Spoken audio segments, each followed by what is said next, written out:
નેત્રંગ પોલીસે night patrolling દરમિયાન કંબોડિયાથી આટકોલ તરફ જવાના માર્ગ ઉપર આવેલ ખેતરમાંથી ₹3,80,400નો વિદેશી દારૂનો જથ્થો પકડી પાડી બુટલેગરને વોન્ટેડ જાહેર કરી ઝડપી પાડવાની કવાયત હાથ ધરી છે.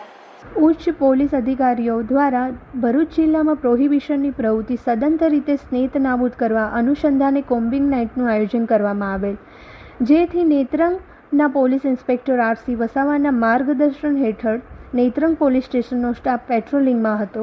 તે દરમિયાન મળેલ બાતમીના આધારે કંબોડિયાથી આટકોલ તરફ જવાના રસ્તા ઉપર આવેલ પુરીબા ફાર્મની સામે કૂવાથી પૂર્વમાં આવેલ શેરડીના વાવેતરવાળા ખેતર લિસ્ટેડ બુટલેગર પ્રવીણ ઉર્ફે બટકો ગુલાબસિંહ પાટણવાડિયાએ શેરડીના ઓથમાં સંતાડી રાખેલ ₹3,80,400 વિદેશી દારૂની અલગ અલગ બ્રાન્ડનો મુદ્દામાલ શોધી કાઢી તપાસ અર્થે કબજે કર્યો હતો, જ્યારે બુટલેગર પ્રવીણને વોન્ટેડ જાહેર કરી ઝડપી પાડવાની કવાયત હાથ ધરી છે.